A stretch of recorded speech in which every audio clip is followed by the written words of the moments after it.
하나님 말씀 보겠습니다. 마태복음 18장 23절에서 35절 말씀 같이 읽겠습니다. 그러므로 천국은 그 종들과 결산하려 하던 어떤 임금과 같으니 결산할 때에 10,000달란트 빚진 자 하나를 데려오매 갚을 것이 없는지라 주인이 명하여 그 몸과 아내와 자식들과 모든 소유를 다 팔아 갚게 하라 하니 그 종이 엎드려 절하며 이르되 내게 참으소서 다 갚으리이다 하거늘 그 종의 주인이 불쌍히 여겨 놓아 보내매 그 빚을 한감하여 주었더니 그 종이 나가서 자기에게 100데나리온 빚진 동료 한 사람을 만나 붙들어 목을 잡고 이르되 빚을 갚으라 하매 그 동료가 엎드려 간구하여 이르되 나에게 참아주소서 갚으리이다 하되 허락하지 아니하고 이에 가서 그가 빚을 갚도록 500가구건을 그 동료들이 그것을 보고 몹시 딱하게 여겨 주인에게 가서 그 일을 다 알리니 이에 주인이 그를 불러다가 말하되 악한 종아 내가 들기에 내가 내 빚을 다 전부 탕감하여 주었거늘 내가 너를 불쌍히 여김과 같이 너도 내 동료를 불쌍히 여김이 마땅하지 아니하냐 하고 주인이 노하여 그 빚을 다 갚도록 그를 옥졸들에게 넘기니라. 너희가 각각 자기로부터 형제를 용서하지 아니하면 너희에게 이와 같이 하시리라. 아멘. 할렐루야. 하나님의 큰 은혜가 넘치기를 바랍니다. 내가 너희를 불쌍히 여김과 같이라는 제목으로 같이 말씀을 상고하고자 합니다. 우리는 지금 마태복음 16장, 17장, 오늘은 이제 18장 마지막인데 이 세 장에 걸쳐서 예수님의 그 십자가를 지고 따르는 것이 무엇인가에 대해서 살펴보고 있습니다. 그래서 예수님께서 말씀합니다. 누구든지 나를 따라오려거든 자기를 부인하고 자기 십자가를 지고 나를 따를 것이니라. 그러니까 자기를 부인하고 자기 십자가를 지는 것이 뭐냐? 그렇게 예수님이 자기 순환에 대해서 이야기하고 두 번이나 이야기하고 그랬을 때 18장 1절에 제자들이 서로 천국에서는 누가 크니까 그렇게 다가올 때에 예수님께서 나를 따르는 자는 어린아이와 같이 되어야 한다. 어린아이와 같이 자기를 낮추는 자가 천국에서 큰 자다. 그렇게 이제 예수님 말씀하면서 이제 계속 말씀이 이어져 오고 있습니다. 그래서 어린아이와 같이 자기를 낮추는 자는 이 세상에 그럴 사람도 없고 그렇게 되지도 않는데 어디 안에서만 가능하느냐? 예수님의 십자가 안에서만 가능하다. 그래서 십자가 바라보고 어린아이와 같이 자기를 낮춘다라는 말은 자기가 누구인 줄 안다는 말입니다. 죄인 중에 죄수임을 아는 자다. 아는 자. 그래서 어린아이를 영접하라. 어린아이 하나를 즉 나와 같이 자기를 낮추는 자, 작은 자. 그러나 우리가 볼 때는 작은 자지만 어린아이와 같지만은 하나님은 항상 그를 기억하신다. 자기를 낮추는 자를 하나님은 어떻게 하신다고요? 항상 기억하시고 또 하나님은 그를 뭐 하신다? 기뻐하신다. 어린아이와 같이 자기를 낮추는 자, 십자가만 바라보는 자를 하나님의 뜻이다. 그렇게 말씀을 해주고 있습니다. 그래서 이런 어린아이 하나를 영접하느냐? 영접하는 자는 영접하기 위해서는 십자가 중심으로 자기를 낮추는 자를 영접하기 위해서는 반드시 교회 안에서 두세 사람이라도 누구 이름으로? 예수 이름으로 기도하라. 기도해야 영접이 되지. 예수 이름으로 예수님의 이름으로 기도하라는 말은 내 능력이 아니라 예수님의 은혜와 능력이 내 안에 있어서 내가 상대방을 어떻게 한다고요? 내가 진노받아 마땅한 죄인 중에 죄수임을 알 때에 다른 사람을 예수 이름으로 영접할 수가 있는 거죠. 서로 불쌍히 여긴다. 영접한다. 그래서 기도하고 반드시 다른 형제를 영접하기 위해서는 용서가 뒤따라야 된다. 용서가 뒤따라야 된다. 그러니까 베드로가 뭐 70번씩 아니 7번 용서하면 됩니까? 예수님 뭐라고 말합니까? 70번씩 7번이라도 하라. 그러니까 왜 용서해야 되느냐? 하나님이 기뻐하시고 하나님이 기억하시고 하나님의 뜻이 있는 사람을 우리가 용서하지 아니한다면 그게 바로 범죄하는 것이다. 형제를 용서하지 아니하고 기도하지 아니하고 영접하지 아니하면 그게 뭐라고요? 반대로 업신여기는 것이다. 여러분, 업신여기는 것이 쉽습니까? 용서하는 것이 쉽습니까? 잘하시네요. 뭐 하는 게 쉽다? 내 본성대로 업신여기고 무시하고 나를 드러내는 것이 쉽습니까? 남에게 내가 죄인 중에 개수라고 말하는 것이 쉽습니까? 아니, 그러면 그렇게 하려고라도 해야 되는데 들을 때뿐이라 늘 누구를 주장하느냐? 자기를 주장하는 것이 뭐냐? 바로 형제를 업신여긴 거다. 그게 형제를 마는 것이다. 이제 또 다른 말이 나와야지. 업신여기는 것이고 그게 실족해 하는 것이고 그게 범죄하는 것이다. 그래서 우리가 이 세상의 가치관으로 말씀을 보면 말씀은 이 세상 가치관으로 풀어야 합니다. 그런데 지금 이 성경 말씀은 세상에 주어진 하나님 백성에게 들려지는 말씀입니다. 그러니 누구의 말씀으로 받아야 되느냐? 하나님의 말씀. 하나님 백성이 어떻게 살아야 되느냐? 그래서 저를 보세요. 영접하지 아니하면 범죄하게 됩니다. 업신여기게 됩니다. 무시하게 됩니다. 그 다음에 실족해 합니다. 그러나 영접하게 되면요 반드시 뭐가 뒤따라야 되느냐? 기도해야 됩니다. 형제를 용서해야 됩니다. 뭐 다 사랑이라는 말과 같지요. 그 다음에 오늘 본문이 뭡니까? 제목이 뭡니까? 불쌍히 여긴다는 말은 내가 너를 도와줄게 이런 의미가 아니라 나도 불쌍히 여김 받았다. 나도 주님으로부터 용서받았고 너도 주님으로부터 용서받았다 라는 마음이 통하는 거예요. 마음이 통하는 것이다. 내가 주님으로부터 용서받았죠. 죄 용서받았죠. 죄와 사망과 사단의 권세에서 해방되어서 이제는 의와 생명과 천국에 합당한 자가 되었죠. 다 누구의 은혜입니까? 하나님의 은혜지요. 그러면 그 은혜를 받은 나를 하나님이 나를 불쌍히 여겨주신 같이. 그래서 불쌍히 여김이라는 말은 33절에 이렇게 기록되어 있습니다. 33절 불쌍히 여겼다라는 말은 주님이 우리를 어떻게 여겼다? 불쌍히 여긴 같이 우리가 서로 주님의 마음으로 어떻게 하라? 불쌍히 여기라. 누구의 마음으로? 주님의 마음으로 어떻게 하라?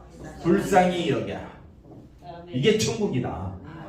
그리고 또 35절에 뭐라고 말합니까? 누구의 마음이 되느냐? 너희가 각각 주님의 마음으로부터 형제를 용서하지 아니하면 하나님 나라에 합당치 않다. 그러니 불쌍히 여긴다는 말은 내가 잘나서 내가 너보다 뛰어나서 불쌍히 여긴다는 것이 아니라 주님이 나를 불쌍히 여겨주신 같이 주님이 너를 불쌍히 여기리라. 이 말을 이해가 되시겠지요? 그러니까 오늘 우리가 23절 말씀이 비유의 말씀인데 천국이라고 써져 있습니다. 그러니까 천국이라는 말입니다. 어떤 자가 천국에 합당한 자냐 이걸 지금 말해주고 있습니다.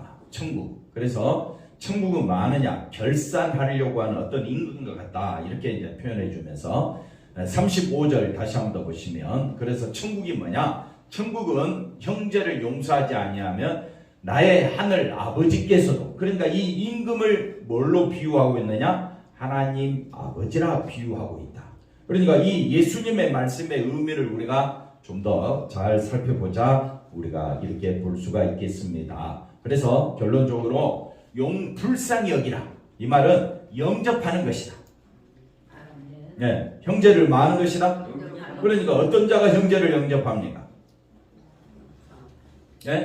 자기를 낮추는 사람. 자기를 낮추는 사람은 어떤 사람입니까? 내가 죄인 중에 개수임을 나는. 우리 장로님 감사해요. 자기를 낮추는 사람. 내가 죄인 중에 개수임을 아는 사람이 형제를 마을 수 있다.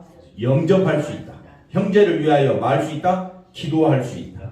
그 다음에 또 용서할 수 있다. 그 다음에 또 불쌍히 여길 수 있다. 아멘. 그러니까 다 여기에는 누구의 능력입니까? 예수님의 능력이다. 아멘. 예, 내 능력으로 된다 안 된다? 안 됩니다. 예. 그러면 오늘 말씀이 불쌍히 여기라 이 말씀의 의도를 우리가 다시 한번 더 본문을 또 살펴보면서 살펴보도록 하겠습니다. 자, 예수님은 천국을 그 종들과 결산하는 임금과 같다고 한다. 누가 천국 들어갈 자인가? 여러분 누가 천국 들어갈 자입니까? 누가 천국에 들어가지 못할 자인가? 그 기준이 오늘 말씀에 나와 있다. 그 기준은 뭡니까? 자기를 낮추는 자. 내가 죄인 중에 계수임을 아는. 내가 죄인 중에 계수임을 아는 것이 형제를 많은 것이라고 그랬어요. 불쌍히 여기고 용서하는 것이다. 지난주 말씀했죠? 용서가 뭐냐? 용서하려면 먼저 내가 누구인 줄 알아야 돼. 죄인 중에 계수임을 알아야 그 형제도 용서해 질 수가 있다. 그래서 천국에 들어갈 자는 자기를 낮추는 자, 십자가만 바라보는 자, 자기가 죄인 중에 계수임을 아는 자. 그래야 형제를 영접하고 기도하고 그 다음에 또 용서하고 또 긍휼히 여기는 마음이 우리 가운데 임하게 될 줄로 믿습니다. 그러면 천국에 들어가지 못할 자는 다른 형제를 영접합니까? 안 합니까? 안 합니다. 기준이 누가 되느냐? 예수님이 기준이 아니라 누가 기준이 되느냐? 자기가 기준이 돼갖고 막 형제를 막 이리 판단하고 저리 판단하고 업신여기고 무시하고 그게 다 죄다. 네. 그래서 그러면 우리가 하나님이 세우신 기준, 그 용서하는 기준, 불쌍히 여기는 것이 우리 인생의 기준이 되어야 한다. 이걸 아시면 좋겠습니다. 그래서 이제 비유적으로 10,000달란트를 계산해 보면 약 3조 원이 됩니다. 10,000달란트. 그래서 1달란트가 6천 데나리온이라고 합니다. 6천 데나리온. 그러면 1데나리온은 하루 품삯인데 하루 품삯을 5만 원으로 계산하면 6천 곱하면 거기다가 또 만을 곱해야 돼요. 그러니까 비유적인 표현이니까 도저히 우리가 갚을 수 없는 돈, 그냥 시세로 5만 원 잡았을 때 이제 3조 원 가량 나온다. 이렇게 이제 보시면 되겠습니다. 그래서 이 액수가 종이 어떻게 그 많은 빚을 질 수가 있느냐. 그러니까 이것도 이해가 안 되고 또 어떻게 또 갚으라고 또 주인이 처자를 다 이렇게 또 그 모든 소유를 다 팔아라 이렇게 말했을 때 이거는 천국 비유임을 알아야 돼요. 천국 비유. 그러니까 천국은 우리 죄를 탕감받을 길이 있다 없다? 없다는 것을 말해주고 있습니다. 그런데 주인이 탕감해 줬어. 누가 탕감해 줬어요? 주인이. 얼마나? 3조. 이렇게 쉽게 예를 들어서 그렇게 생각해 봅시다. 그랬을 때에 아무런 조건 없이 탕감받았는데 그 탕감받은 종이 자기에게 얼마 빚진 자? 500만 원 빚진 자. 그냥 내가 3조 탕감받았으면 그 친구에게 3억 주겠어. 그냥 5억 주겠다고요. 근데 가만히 생각해 보십시오. 3조 탕감받았는데 나는 뭐예요? 나는 가진 것이 없어. 없으니까 줄 수가 없는데 빚진 자 저 친구 보니까 나에게 얼마를 줘야 돼? 500만 원을 줘야 되는데 안 주고 있으니까 어떻게 해요? 목을 잡는 거예요. 그러니까 3조는 온데간데 없어지고 지금 내 손에 들어올 건 뭡니까? 500만 원이 너무 중요한 거야. 그 500만 원이 뭐냐? 그 500만 원 어떨 때는 내 자녀가 될 수가 있고 500만 원이 어떨 때는 내 사업이 될 수가 있고 500만 원이 어떨 때는 내가 소중히 여기는 것이 될 수가 있어. 그래서 그것 때문에 교회 안에서 문제가 생길 수가 있다. 한번 생각해 보십시오. 형제가 내게 조금 잘못했어.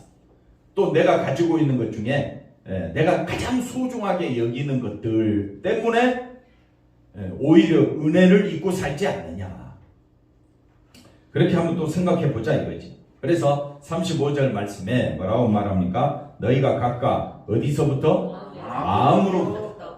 마음으로부터 형제를 마하며 용서해야 되는데 용서하지 아니하면 하늘나라에서도 하나님께서 이와 같이 용서하지 아니하시리라.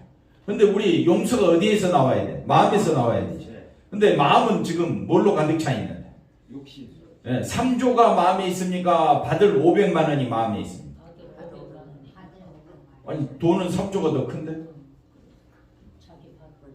네? 그 뭐라고요? 자기가 받을 은혜를 생각지 않고. 네, 3조가 뭐냐? 하나님이 베풀어 주신 은혜는 생각도 안 나. 싸움 한번 두 사람 간에 싸움이 일어났다고 보십시오. 하나님의 은혜로 참으세요. 하나님의 은혜고 나발이고 뭐고 삿대질 하는 게 우리 본성 아닙니까? 왜? 그때는 내 감정이 최고예요. 뭐가 최고라고요? 내 생각. 내 생각이 최고. 지난주도 울리신 것 같은데 계속 울리시네. 그래서 괜찮아요. 초코바이 하나 사오시는 거예요. 그래서 그 다음 읽어볼까요? 자신을 불쌍히 여겨준 주인의 은혜를 마음에 두고 있지 않다. 우리도 왜 교회 안에 피 터지게 싸우느냐? 세상에서 피 터지게 싸우느냐? 부부간에 왜 싸웁니까? 뭘 마음에 두지 않고 있습니까? 좀 대답 좀 해보세요. 주님의 은혜. 그러니까 신앙생활 이 마음에서 이 죄인된 우리들의 마음은 항상 죄의 종에 살고 있는 우리의 본성과 욕심에 따라 우리가 생각할 수밖에 없는데 우리가 먼저 뭘 생각하자? 주님의 은혜를 생각하자. 그래야 뭐가 나온다? 용서가 나온다. 서로 내가 불쌍히 여김 받았다는 것을 먼저 기억해야. 아멘. 주님의 피로 내 죄가 씻음 받았다는 것을 기억해야 다른 형제도 죄로 그 예수님의 피로 씻음 받았구나. 이런 찬양이 나오게 될 줄로 믿습니다. 그래서 종이 불쌍히 여겨주신 주인의 은혜를 마음에 두지, 그 은혜가 얼마나 가치 있는가 넘어가서 가치 있는가를 알지 못하면 항상 딴소리한다. 신앙생활은요 뭘 바라봐야 되느냐? 주인이 베풀어 주신 은혜, 그 약 3조 원이나 되는 돈, 그걸 다른 걸로 바꾸면 십자가의 은혜. 십자가 은혜를 놓치면 항상 뭐가 나오느냐? 그 500만 원 때문에 형제의 목을 잡는다. 목 잡는다 그랬어요. 28절 목을 잡고 그 사람을 만나자마자 뭘 잡았다고요? 자, 만나자마자 뭘 잡아? 목을 잡아. 만나자마자 감정이 막 터져 나오는 거예요. 야, 빨리 갚아라. 왜? 3조는 내 손에 들어오지 않습니다. 근데 들어올 돈은 뭡니까? 500만. 그게 지금 소중한. 그러니까 하늘의 은혜를 바라보지 아니하고 현실에만 눈을 갖고 그런 마음을 갖고 살아가면 목을 잡는 현상이 일어날 수가 있다. 다시 말하면 형제를 불쌍히 여기지 않게 된다. 그래서 주인의 은혜의 가치를 높여야 되는데 주인의 은혜의 가치를 높이지 않는다면, 목을 잡고 주인의 은혜의 가치를 생각한다면 우리가 100데나리온을 아까워하지 아니하고 뭐 했을 것이다? 탕감해 줬을 것이다. 그래서 100데나리온을 탕감해 준 자신의 행동 또한 10,000달란트를 탕감해 준 주인의 은혜가 너무 가치가 있고 너무 크기 때문에 내가 탕감해 줬다고 자랑하겠습니까? 자랑할 수가 없지요. 그래서 이것이 천국에 해당하는 자다. 그래서 우리가 신앙생활은 은혜의 가치, 십자가가 얼마나 위대한 가치가 있는가를 기억하지 아니하면 항상 뭐가 나오느냐? 내 속에 있는 악독과 탐욕이 쏟아져 나온다. 그걸 로마서 5장 20절에 이렇게 표현해 놨습니다. 율법이 들어온 것은 말이 아니라 범죄를 더하게. 범죄를 더한다는 말이 뭐라 그랬습니까? 율법을 하나님이 주신 것은 우리로 하여금 죄를 마도록 깨닫도록. 이제 탁하면 나와야 됩니다. 예, 죄를 다한다는 말은 내가 죄인 중에 괴수이구나 이걸 알도록. 그래서 죄가 더한 곳에 죄를 깨달아 알면 알수록 십자가 은혜가 넘치게 된다. 아멘이십니까? 그러면요, 이는 죄가 사망 안에서 왕노로 됐지만은 이제는 은혜를 알면 알수록 은혜는 의로 말미암아 뭐하게 된다? 왕노로 하게 된다. 의가 누가 되십니까? 의가 되신 분은 예수님입니다. 그 십자가 보혈로 저와 여러분이 의롭게 됐고 생명을 얻은 자가 되었잖아요. 그러면 뭐가 왕노릇 해야 됩니까? 죄가 왕노릇 해야 됩니까? 은혜가 왕노릇 해야 됩니까? 그러면 은혜가 왕노릇 하는 게 7가지. 자기를 낮추고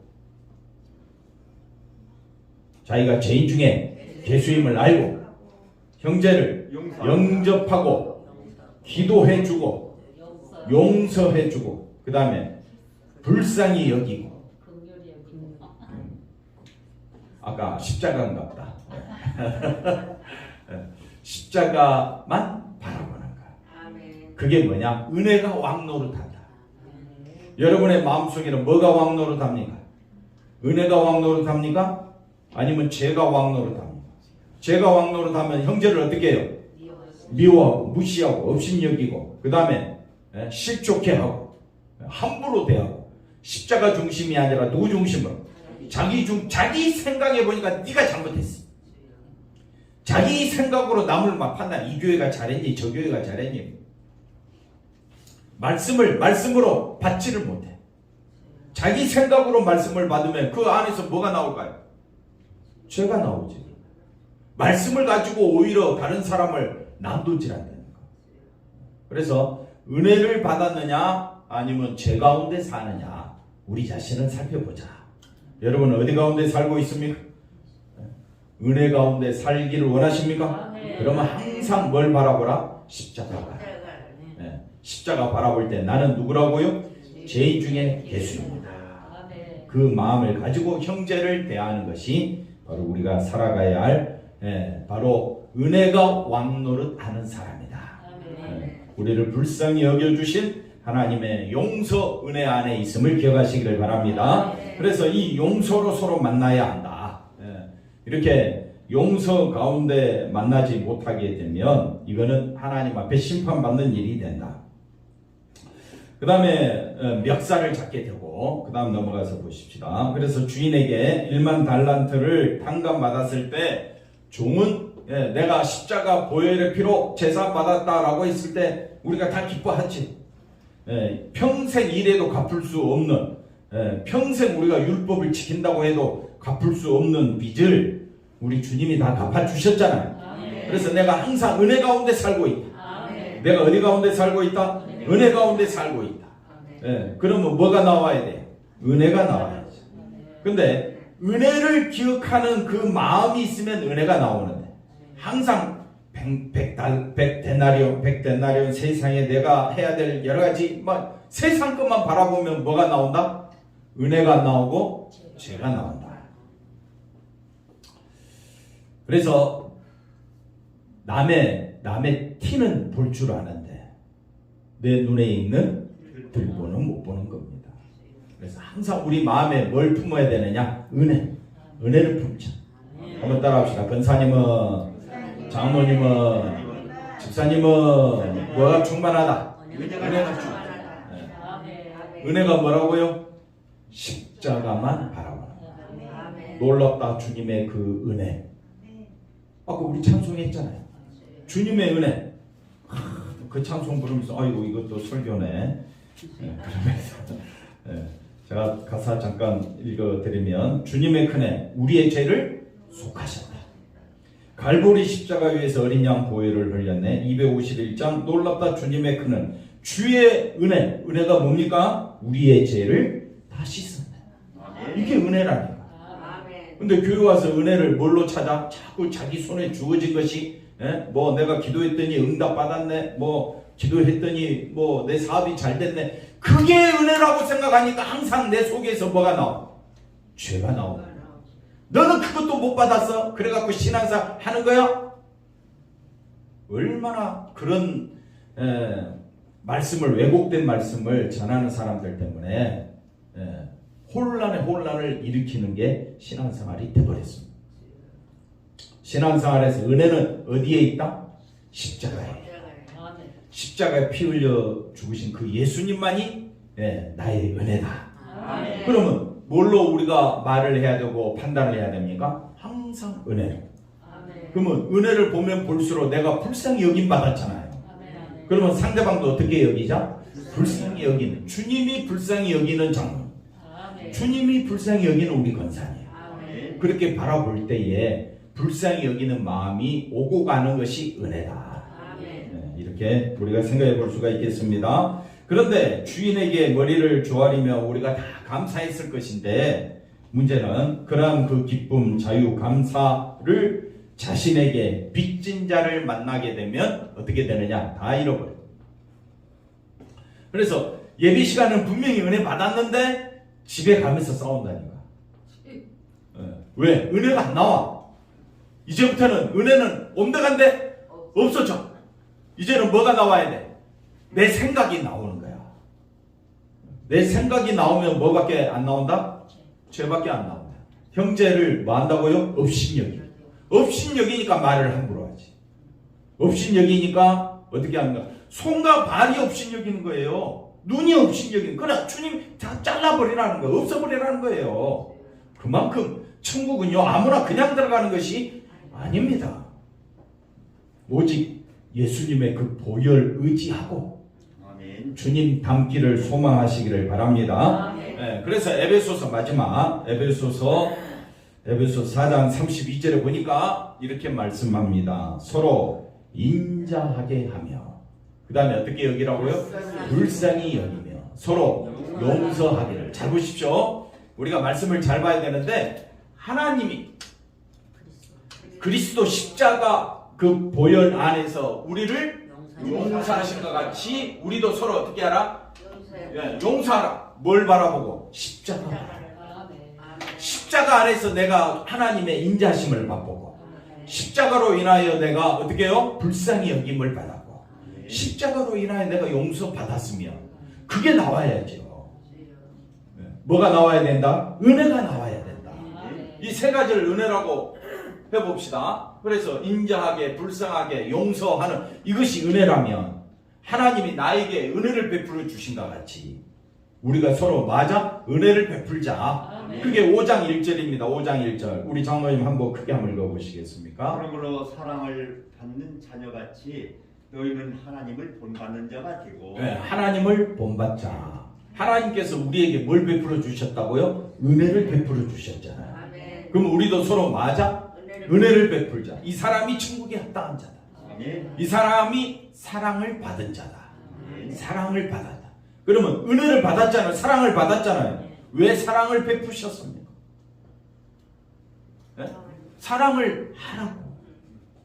그러면 내가 하나님의 은혜가 얼마나 큰지를 깨달아야 우리가 사랑이 나올 거 아니에요. 그래서 2절 뭐라고 말합니까? 그리스도께서 너희를 사랑하신 것 같이 너희도 사랑 가운데서 행하라. 그럼 사랑 가운데서 행하기를 원하십니까? 그러면 그 다음 말씀 보십시오. 그는, 이 말씀을 기억해요. 그는 우리를 위하여 자신을 버리사 향기로운 제물과 희생 제물로 하나님께 드리셨느니, 한마디로 십자가 아닙니까? 십자가잖아요, 마지막이.